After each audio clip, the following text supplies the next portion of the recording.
Providing the daily needs of a child is no easy feat.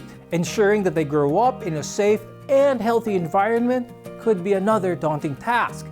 But with the right knowledge and support on how to go about it, raising children could be very fulfilling. I'm Dr. Freddy Gomez. Join us as we go through the basics of childcare. Welcome to Med Talk, Health Talk.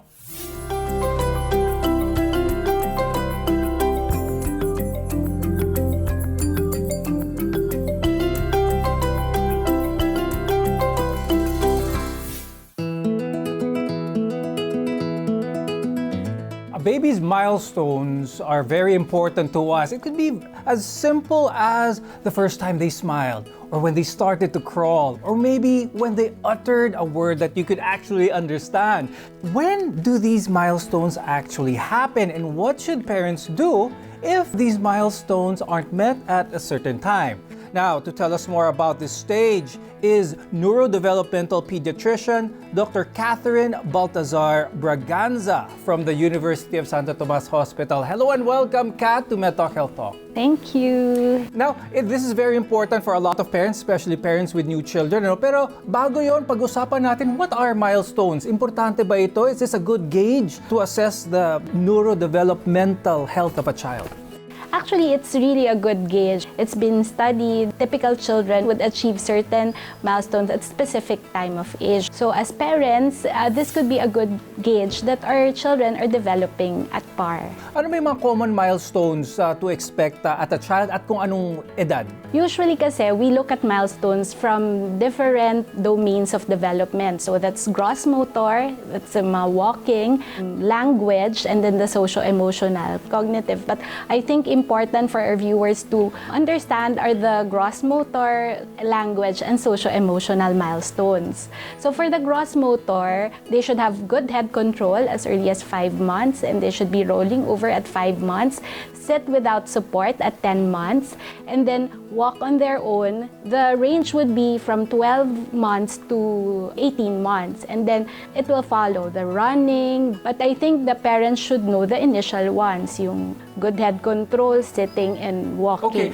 pero Kat, what if for example, at 10 months, hindi pa rin makasit up yung anak nila, no? Is this red flag na ba ito? Kailangan ko na bang pumunta ng doktor pag hindi pa nakakaupo mag-isa yung anak ko at 10 months? Actually, that one, I think it would be best to consult at once. Kasi gross motor, more of neurologic yung cause niyan eh. So it would be best if we investigate early on. So these are some of the things that are expected. Can this be delayed a few months? Should parents be worried right away? At 10 months, hindi ko magawa to. Should they wait and see if things would progress? Usually, there are ranges that we look at. Pero to be on the safer side, once that they notice na parang lagging behind, consult their pediatrician at once. And then, if out of the range na kasi, the pediatricians would refer to us for an evaluation. So this is just a good guide, kumbaga, on how to assess their child. Now, moving on from milestones, as much as we care about our children, they will eventually get sick at some point. Now, what are some of the more common sicknesses na nakikita, lalo na sa mga bata?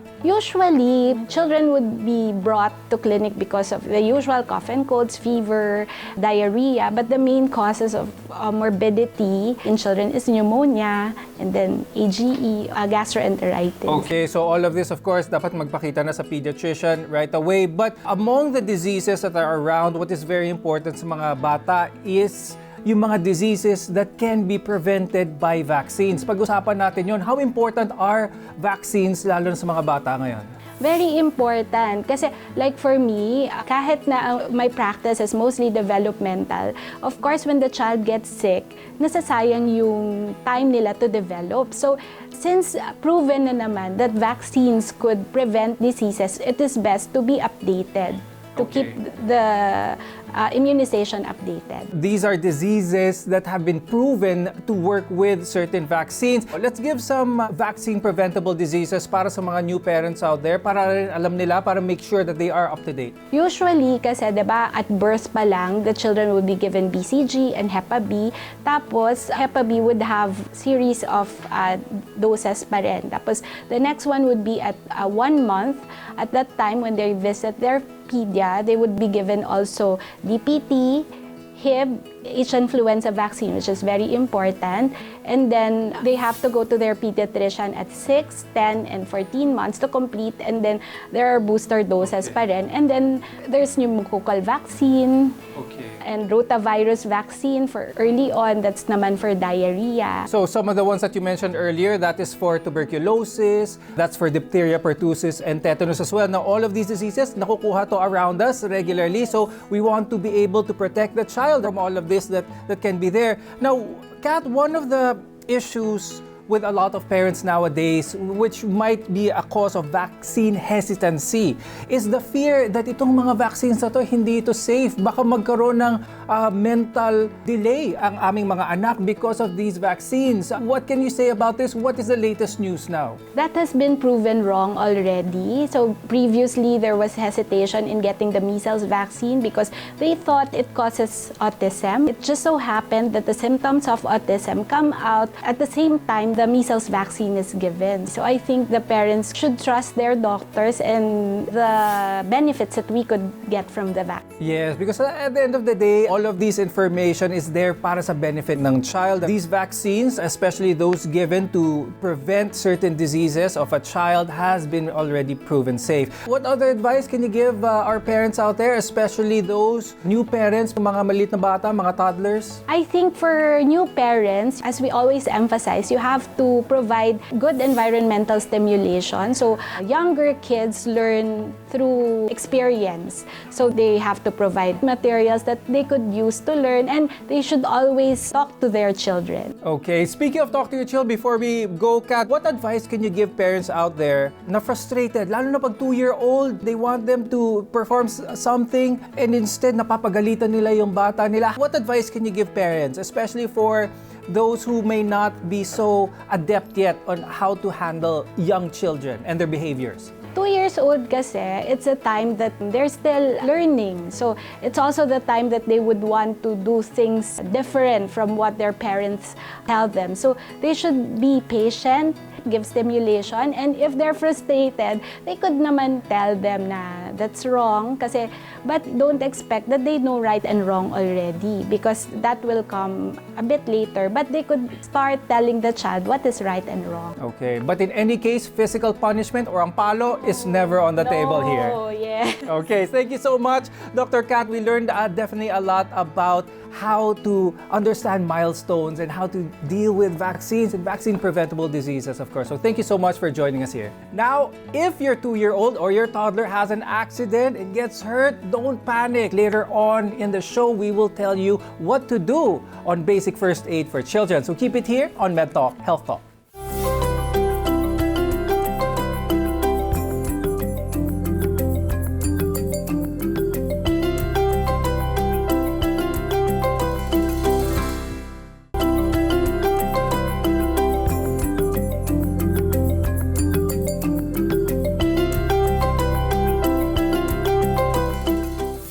Welcome back to MedTalk Health Talk.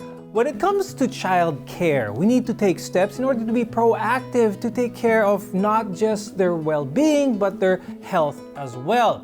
At the same time though, whenever an emergency arises, we need to at least know basic first aid in order to be able to respond to this effectively. To tell us more about this, let's welcome pediatrician Dr. Antoneta Gomez from Our Lady of Lourdes Hospital. Thank you, Dr. Tonet, for joining us here on MedTalk Health Talk. Hello, Doc Freddy. Now, pag-usapan naman natin yun, especially when it comes to how to treat ang mga bata. Because isa sa mga traits ng mga bata, especially pag mayroong masakit sa katawan nila, hindi sila gaano kagaling mag-explain kung ano ang nangyayari. Basta sasabihin nilang awi or masakit. How should parents, especially first-time parents, deal with this? Merong complaint ang anak nilang na may masakit. As a pediatrician, I always believe kung ano yung sinasabi ng pasyente, no, or ng parents. We discover kung ano talaga, if may masakit or wala. Observe, no? Sanay sila kung ano yung normal ng anak nila. So if for example, naging matamlay, no, hindi na masyadong nagagagalaw, hindi masyadong kumakain, and then ayaw lumakad, and then he's complaining of masakit ang paa or masakit ang tiyan, then maybe observe natin and tignan, baka talagang totoo namang masakit ang paa niya at ang tiyan niya. Napakaganda po nun, pero ang importante doon, gaano tayo mag-observe or what are some of the red flags para sabihin kailangan nang dalhin sa ospital or kailangan nang dalhin sa doktor? For example, no, for abdominal pain, kung talagang ang bata hindi na halos gumagalaw, no, and then talagang umiiyak na siya, libangin mo. Hindi naman siya tumatawa kasi kung parang gawa-gawa lang niya or naiisip niya, no, pag binigyan mo siya ng toy or nilibang mo siya, mawawala yung attention niya towards the abdominal pain and then hindi na siya magko-complain. Pero kung talagang masakit, kahit utuin mo yan, laruin mo yan, masakit pa rin ang tiyan niya. Yes, that's right. Now, punta naman tayo sa, siyempre ngayon, uso na ngayon ang ubo, lagnat, sipon, pati na rin ang fever, ang paglalagnat. Ang fever ba, automatic, pag naramdaman ang magulang na mainit ang ulo ng bata, kailangan naman dalhin sa doktor ito? Unang-una, palagi kong sinasabi sa parents, no, kung ano talaga ang lagnat. Kasi minsan, they will tell you, may sinat, may lagnat. Pero pag tinanong mo, anong temperature? 37. So, it's not fever. So, ang sinasabi ko sa kanila, observe, no? More so pagka maliliit yung bata. Because a newborn, dapat talagang wala siyang lagnat. Pag ang baby, bagong panganak, nagkaroon ng lagnat, kailangan dalhin mo agad sa ospital because it can be a sign of infection. However, kung halimbawa mo medyo malalaki na yung bata, like mga 5 years old na sila, may lagnat, 37.8, 37.9, pwede naman na mag-sponge bath ka muna o kaya bigyan mo ng paracetamol, lalo na kung naglalaro naman sila and eating well, hindi kinakailangang dalhin agad sa emergency room. Now, moving forward, let's talk about naman mga galos, mga sugat, nahulog ang isang bata. A lot of times, ang parents worry, nako, baka nabali ang buto ng anak ko. So, madali bang mabali ang buto ng isang bata? At kung may sugat man, paano ba ang tamang way ng paglinis ng sugat? Okay, so basically talagang ang mga bata, malikot, no? So, lagi ko sinasabi sa mga parents, isang beses, dalawang beses sa buong buhay ng anak ninyo, magkakaroon niya ng history of fall. So, for example, ang bata na untog, no? So kung hindi naman sobrang lakas ng untog, nakita mo ang bata naglalaro and then may konting bukol, you can apply ice, no? And then observe kung lumalaki ba yung bukol and then may signs ba of vomiting, naging disoriented na ba, nag-complain na ba ng headache. So kung parang wala namang nangyari, no, pwedeng observe mo lang. Pero if for example ang bata nahulog, tumama siya sa sharp edge, no, it's better to bring the patient to the emergency room para ma-assess kung kinakailangan ng imaging. Ngayon, ang tamang pag-treat ng sugat, especially how to assess a scratch or a wound that needs stitches for that matter, at ang tamang paghugas ng sugat, paano ba yun, doktora? So kung yung mga sugat naman ay mga galos lang, no, we can use soap and water para lang malinis yung sugat, and then if there is bleeding, apply pressure para ma-stop yung bleeding, and then pag hindi na nagdudugo, pwede nating pahiran ng mga topical, no, na antibiotics, and then pwedeng lagyan ng bandage or cover. And kung masakit, pwede silang uminom ng mga painkillers. Sa bang common din, doktora, ay ang nosebleed. Very concerning yun, lalo na sa mga gulang na dumudugo ang ilong ng anak nila. What should parents do kapag nakita nilang dumudugo ang ilong? Yung iba, ang ginagawa nila before, tumingala ka, di ba? Pero ang advice natin ngayon is for the parents to tell their children na face forward, tumungo sila, and then pinch, no, dito sa may ibaba ng nasal bone, and then they can apply ice. Okay. No, so mga for 15 to 20 minutes hanggang sa huminto yung bleeding. Ang importante is huwag magpanik ang mga magulang, even though it looks very concerning. Another concern, Dr. Net, is how children sometimes hindi nila sinasabi na meron na palang mali sa katawan nila, meron ng masakit, tinitiis nila. How can parents encourage their child to voice out if ever there is something wrong in their body or even spot that something is definitely wrong? Pagka ang bata may sinabi sa magulang, hindi negative agad yung kanilang outlook, no, or pagsagot dun sa complaint ng anak nila. So pwedeng sabihin na, turo mo nga sa akin, bakit? Ano ba nangyari sa'yo? Saang lugar? So i-encourage mo yung bata to talk more, and then kung hindi mo masyadong maintindihan, probe.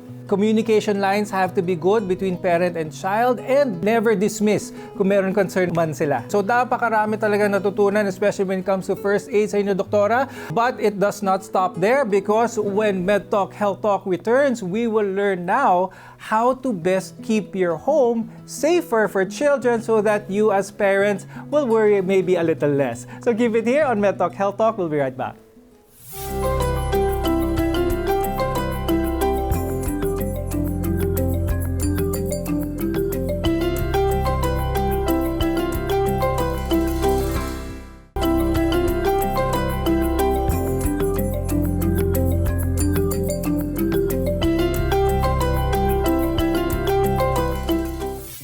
Welcome back to MedTalk Health Talk. Now, sickness and injuries may be inevitable as your child becomes more active, but as parents, you can do something din naman, especially trying to control the environment as much as possible to make these risks less for your child. Now, to discuss more about that, let's welcome back pediatrician Dr. Antoneta Gomez from Our Lady of Lourdes Hospital. Dr. Tonet, ngayon naman, let's talk about first bug bites. Itong mga kagat sa mga bata, no? Madalas rin minsan makita yan. How can we prevent this? Ano ang dapat ilagay sa mga kagat ng mga insekto para mas ma-minimize ang kate at para mawala? For insect bites, marami talaga, lamok, langgam.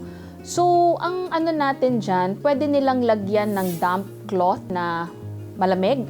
So, pwede ring lagyan ng ice, pero yung paglalagay ng ice, hindi direct, no? Because that could burn the skin. Pwede naman din na lagyan nila ng calamine o kaya yung mga baking soda patch. Now, when it comes to lamok, syempre, ang ayaw natin din, isa dyan ang dengue. And trying to prevent that, safe ba sa mga bata, Doktora, ang paglagay ng anti-mosquito lotion? Ang sinasabi ko palagi sa mga parents, if you would want to use that, you can always try in a small portion lang muna ng skin ng bata. Yung medyo makapal ng konti yung balat. And then, if hindi nag-react, then you can try to apply sa buong katawan na ng bata.